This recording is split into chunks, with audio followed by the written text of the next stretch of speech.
우리 앞에 두 분이 이제는 발표해 주셨는데 우리 총괄 목표가 건강 수명 연장과 그다음에 이제는 형평성 건강 형평성 제고 이거는 이제는 2차부터 왔지만 지금까지는 약간은 선언적인 부분이 있었다라는 게 이제 형평성 부분에서 논의됐던 부분이고 그다음에 이제 건강 수명 부분에 있어서는 이 WHO하고 좀 차이가 난다. 그다음에 또 하나는 건강 수명에 있어서도 우리 국가의 이 건강 수명 지표는 있지만 지역의 건강 수명 지표가 있으면 이 지역적 격차를 갖다가 극복하고 지역에서 노력하는데 큰 도움이 된다. 그래서 우리 2018년도부터 우리가 산출할 수 있는 건강 수명 지표를 마련하자. 그렇게 해서 이제는 진행이 됐습니다. 그래서 이제 두 분이 오인환 교수님하고 우리 김명희 회장님은 이 형평성과 그다음에 이제 건강 수명에 대해서 말씀해 주실 거고요. 그다음에 우리 앞에서도 또 얘기하셨지만은 이게 지역에서 실천할 수 있는 이 계획이 돼야 되겠다. 그래서 이제는 지역의 보건 의료기관이라든지 그다음에 또 비보건 분야의 이 참여도 중요하고 무엇보다도 국민의 참여가 중요할 것 같습니다. 그래서 이제 국민들 그다음에 이 보건 분야의 분들의 의견을 수렴하는 과정을 거쳤지만은 또 오늘은 이 지역 현장에서 일하고 계시는 우리 이 정기만 보건소장님의 또 이야기를 듣는 것도 매우 의미가 있다고 생각을 하고요. 마지막으로 이제는 이 일을 하기 위해서는 이 특히 건강에 대한 투자가 돼야지 된다. 그러기 위해서는 국가 예산을 어떻게 확보할 것이냐 매우 중요한 것 같습니다. 그 부분에 대해서는 한국보건사회연구원의 고숙자 박사님께서 이 토론을 해 주시겠습니다. 그래서 네 분 발표가 끝난 다음에 이제는 토론 시간에는 온라인으로 들어온 얘기들 우리 토론할 수 있는 부분이 있으면 하고 그다음에 마지막으로 김수영 실장님하고 박소연 우리 이 사무관님이 또 거기에 대한 뭐 답변이라든지 이 경우에 따라서는 어떻게 반영하겠다 이런 것들을 해주시면은 좋을 것 같습니다.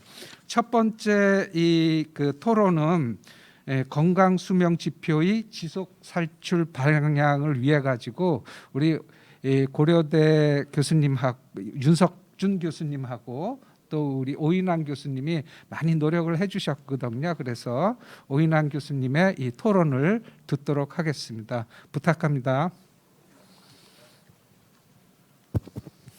예, 저희가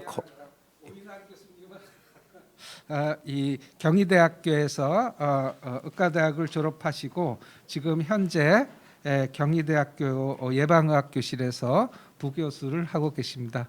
부탁합니다. 네. 예, 저희가 그 건강 수명이라고 지칭해 왔을 때 이걸 다양한 방법으로 해서 산출을 해왔습니다. 예를 들면 우리나라에서만 해도 통계청은 유병기간 재기대여명이나 또는 주관적 건강 기대여명을 산출해 왔습니다. 그리고 또 저희가 R&D 연구의 일환으로 달리를 기반으로 해서 HALD 그러니까 건강 보전 기대 수명 역시 산출해 왔습니다. 근데 저희가 WHO의 방법론을 기반으로 한다는 전제를 가지게 되면 WHO는 달리를 기반으로 해서 질병 HALD를 산출해 왔기 때문에 저희가 그러면은 그 달리를 기반으로 한 HALD를 산출할 필요가 있다라는 결론이 됩니다. 근데 이게 달리를 기반으로 한 HLE를 산출한다고 할지라도 그 다음에 이제 그럼 어떤 방법론을 쓸 거냐에 대한 문제가 됩니다. 예를 들면 대표적으로는 IHMA와 WHO에 기반한 방법론을 이 방법을 그대로 쓸 것이냐의 문제가 있는데 그렇게 하는 나라도 있지만 어떤 나라의 경우에는 IHM의 결과나 방법론을 일부 인용하지만 독자적인 자료원이나 아니면 방법론적인 특징을 반영해서 산출하는 나라들이 있습니다. 예를 들면 대표적인 나라는 호주나 아니면 네덜란드나 벨기에나 아니면 대만 같은 나라가 그런 나라가 될 것입니다.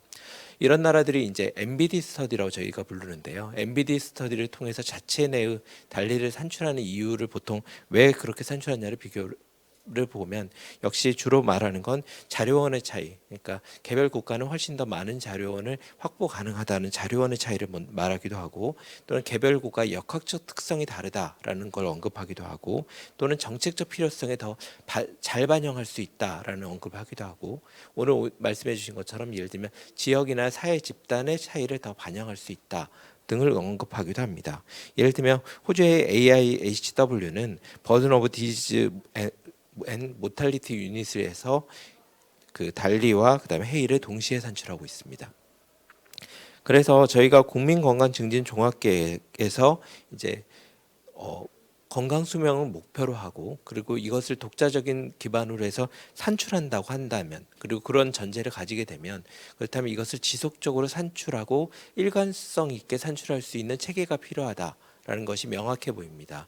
따라서 지금 저희가 이게 R&D 기반으로 되었을 때는 이것을 일관성 있고 지속적으로 산출하기란 매우 어렵습니다. 그래서 이것을 지속적으로 산출하고 또 국가 승인 통계의 형태처럼 계속 산출할 수 있기 위해서는 어느 기관에서 또는 그러니까 기관에서 이것을 맞춰서 지속적으로 산출할 필요가 있다라는 점이 명확해 보이고, 그래서 이것을 산출할 필요가 있고 명확하게 할 필요가 있다는 것을 말씀드리겠습니다. 예, 감사합니다. 일단은 우리 그 요번에 만드는 건강 수명 그 지표의 그 과정도 말씀해 주셨고, 또 요번에 만들어진 게 적정해서 요번에 도입된다 하더라도 지속적으로 어떻게 산출할 수 있는 구조를 마련하는 게 우리의 숙제다, 이런 말씀을 해주셨습니다. 두 번째 발표는 HP 2030 실효성 강화를 위한 재정 투입 및 평가 방안에 대해서 한국보건사회연구원의 고숙자 박사님께서 발표해 주시겠습니다. 우리 고숙자 박사님은 고려대 보건학 박사를 하셨고요. 영국 요크 대학에서 경제학 석사, 경북대학교에서 경제학 학사도 하셨고요. 우리 수립위원회의 위원이시기도 합니다. 우리 고숙자 그 박사님의 토론을 듣도록 하겠습니다. 부탁합니다. 네, 안녕하세요. 제가 말씀드리고자 하는 거는 이제 국민건강증진기금 지출이 이제 적합하게 활용이 되고 있고, 이 예산을 가지고 국민건강증진 종합계획과 어떻게 연계를 시켜서 잘 활용할 수 있을지를 좀 말씀을 드리고자 합니다. 그러니까 우선 말씀드리기 전에 이제 첫 번째로 이제 건강증진기금 지출이 가지고 있는 그런 이제 문제점을 좀 지적을 좀 하고요. 그 다음에 앞으로 이거를 개선을 어떻게 해야 될지에 대한 큰 틀로 논의를 하도록 하겠습니다. 그러니까 첫 번째로는 국민건강증진종합계획과 건강증진기금의 정합성 문제에 관련돼서 많이 논의가 되고 있습니다. 그러니까 예를 들면은 건강증진기금의 사용처가 질본의 이제 특정 인력을 지원한다든지 아니면 보건산업 분야의 R&D를 지원하는 그런 예산에 좀 많이 충당되어 있는 측면이 있어서, 그래서 이런 문제점이 지적되고 있지만, 그러니까 어떻게 보면은 이제 국민건강증진법에 규정되어 있는 그런 이제 기금 사용 범위에 벗어나는 그런 부분은 아닙니다. 왜냐 그러면 이제 건강증진법에 규정되어 있는 이런 기금 사용의 용도가 매우 포괄적이기 때문에 이러한 영역들에까지도 이제 그 지출이 가능하다라고 할 수가 있을 것 같은데요. 그러니까 이 내용들을 조금 더 구체적으로 살펴보면, 그러니까 기금을 이제 사업 내용별로 좀 구체적으로 이제 분석을 예전에 한번 해봤었는데, 기금의 사용 목적에 부합하다고 할 수 있는 질병 예방, 질환 예방 지원을 위한 지출이 이제 일단은 이제 많은 건 사실이고요. 그렇지만은 기금 사용 목적에 부합되지 않는 그런 R&D 지출에 대한 비중도 굉장히 상당한 그런 비중을 차지하고 있다라고 할 수 있습니다. 구체적으로 보면은 이제 건강생활 실천에 관련된 예산이 전체 사업 중에 한 13, 14%의 배분이 되어 있고, 이 중에서도 이제 음주와 같은 이제 중요한 사업을 실행해야만 함에도 불구하고 여기에서는 이제 예산이 거의 책정되어 있지 않은 그런 지금 상황이라고 할 수가 있고요. 그 다음에 이제 질환 예방에 관련된 예산을 이제 좀 꼼꼼하게 보면, 그러니까 거의 다 사업에 이제 어린이 국가 예방 접종으로 인한 그 사업 예산이 굉장히 높은 비중을 차지하고 있습니다. 그래서 이제 이 내용들보다는 그 만성 질환 예방 관리를 위해서 이제 원래 취지대로 이러한 예산들이 이제 좀 활용이 돼야 된다는 그런 내용들을 좀 강조를 하고 싶고요.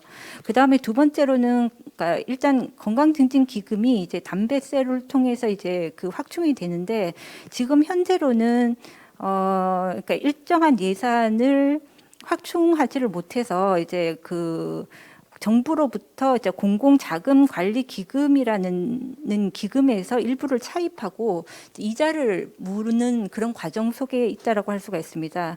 그래서 그러니까 이러한 그 기금의 악순환 고리를 좀 끊기 위해서는 좀 확실하게 이제 기금의 지속 가능성 문제를 언급을 하고 앞으로 어떻게 해나가야 할지에 대해서 조금 계속 논의가 필요하다라고 이야기할 수가 있습니다. 특히 상황이 지금 이제 인구 고령화나 이제 저출산 상황을 봤을 때 이제 그 금연의 패턴은 중고령자가 가면은 이제 금연이 계속 금연이 계속 증가하는 패턴을 보이고 있고요. 그다음에 저출산이기 때문에 흡연 인구로 유입되는 그런 신규 흡연자도 이제 감소할 것이라고 생각을 할 수가 있기 때문에, 그러니까 기금이라는 수입적인 측면에서는 앞으로 계속 감소할 거라고 이제 예상이 됩니다. 그래서 이러한 기금이 담배에서만 국한하는 것이 아니라 일반 정부 회계라든지 아니면 타 재원을 발굴하는 그런 노력들이 좀 필요할 것 같고요. 그렇다라고 하면 이제 앞으로 우리가 무엇을 해야 될 것인가라는 거를 좀 논의를 해야 될 것 같은데요. 그러니까 첫 번째로는 사업별 지출에 대한 예산 배분을 어떻게 좀 구조조정할 수 있는 방향을 설정을 해야 된다라고 할 수가 있을 것 같습니다. 일반적으로 이제 기금 사업이라고 하는 것은, 그러니까 모든 사업이 그렇겠지만 경로 우선성을 좀 따르기 마련입니다. 그래서 좀 비효율적이거나 뭐 효과가 좀 크게 나타나지 않더라도 과거에 했기 때문에 예산을 배분하는 형태가 많기 때문에 이러한 사업 내용을 좀 재설계할 수 있는 방법을 마련할 필요가 있을 것 같고요. 그 다음에 앞서 말씀드린 것처럼 건강생활 실천 영역에 조금 더 기금이 예산이 많이 배분되어야 할 필요성이 있는데, 혹시 이제 토론문 자료에서도 확인할 수 있는데, 예전에 이제 전문가를 대상으로 분석을 했을 때 건강보험 가입자 지원이 한 40~50%가 넘는 상황인데, 이 비율을 좀 줄이고 나머지 실천이라든지 질환 예방, 정신건강 지원 이런 영역에 있어서 조금 더 그 배분을 재배분하는 그런 역할이 필요하지 않나라는 전문가 의견들이 많았다라고 이제 확인할 수가 있습니다. 그 다음에 이제 아까 말씀드렸다시피 이제 다양한 재원 조달을 확대를 해야 될 것 같은데요. 지금 상황으로는 이제 담배 부담금이라는 이런 이제 형태로는 좀 한계가 있을 것이라고 예상이 되고, 앞으로 향후 10년간을 준비를 하면서 이제 재원 확대 측면을 고려를 해봤을 때, 그러니까 첫 번째로 이제 루틴하게 생각할 수 있는 부분은 담배 가격 정책이라고 할 수가 있겠죠. 그래서 담배 가격을 인상하는 방법을 통해서 이렇게 금연을 유도하는 방법이 있을 텐데요. 이게 항상 논란이 많이 되고 좀 어려운 과정들을 거치기 때문에 조금 더 좀 용이한 방법이 이제 물가연동제 도입부터 좀 시작을 하면 어떨까라는 생각이 듭니다. 그래서 이제 실질적인 가격이 유지가 될 수 있도록 하는 그런 방법을 좀 구상을 해야 될 것 같고요.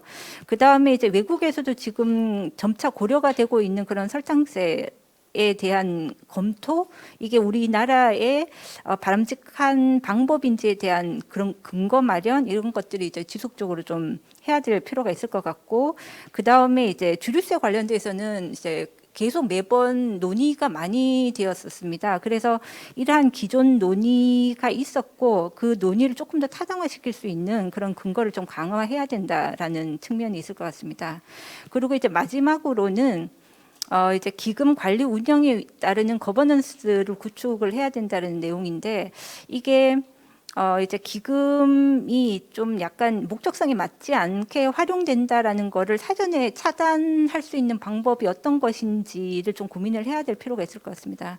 그래서 이제 보면은 가장 큰 포지션을 차지하고 있는 게 이제 건강보험 지원이고요. 그 다음에 이제 질병관리청으로 독립되었기 때문에 이 독립된 기관의 예산을 포괄적으로 지원을 하게 되면 이 예산들이 어떻게 목적에 좀 부합될 수 있도록 사용되는지에 대한 문제가 발생을 하게 될 것이고, 따라서 이러한 문제점들을 좀 완화시키기 위해서 사전 적격성 심사 제도와 같은, 그러니까 목적성이 맞는지에 대한 그런 이제 검토를 하는 그 과정들이 좀 필요하다라는 생각이 들고요.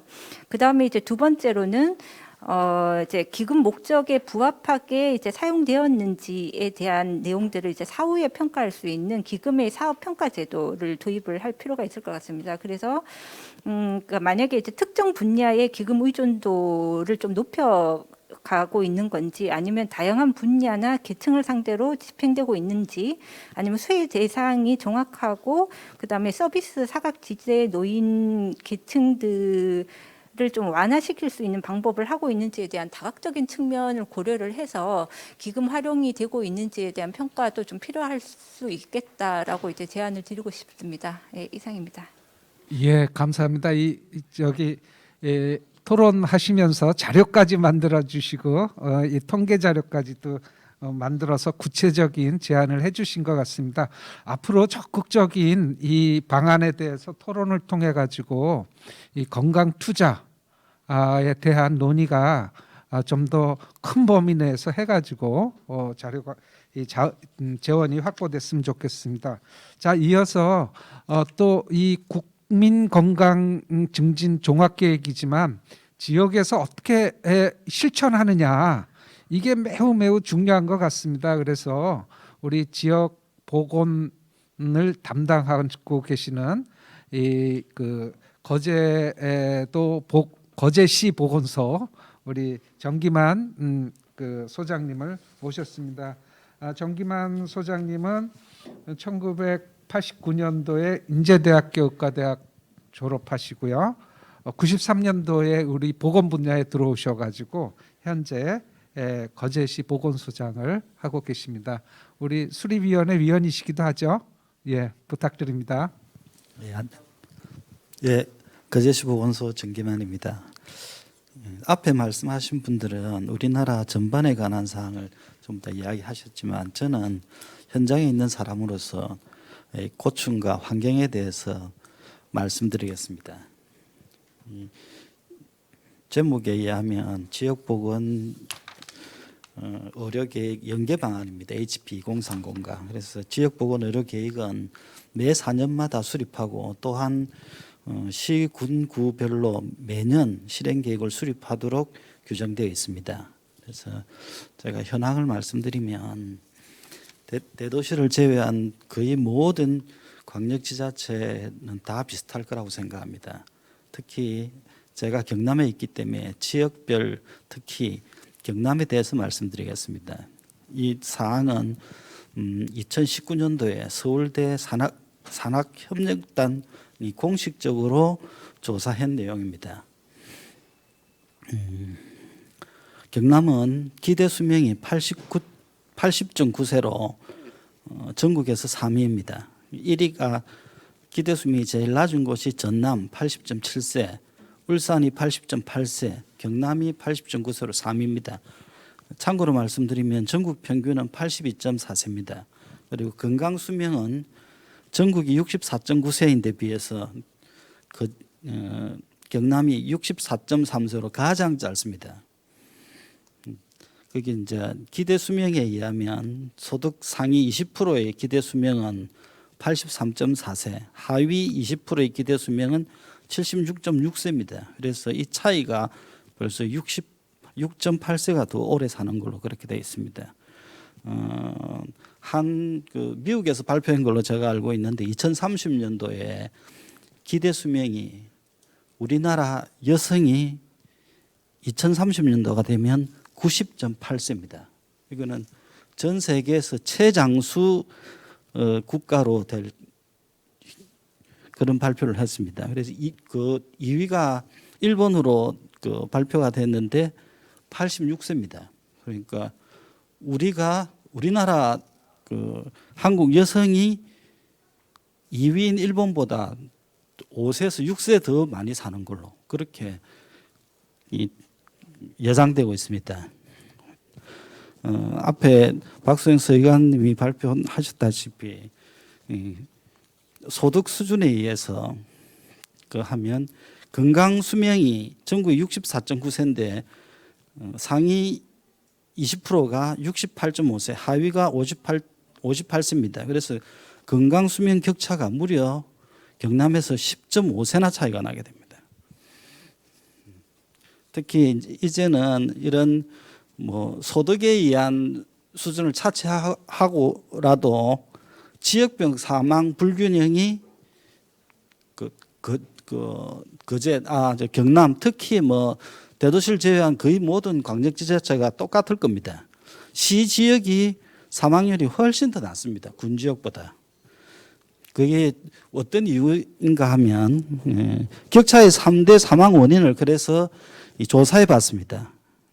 우리나라 사망률의 첫 번째가 암이지만 격차의 3대 사망 원인은 뇌혈관 장애하고 자살하고 허혈성 심질환입니다.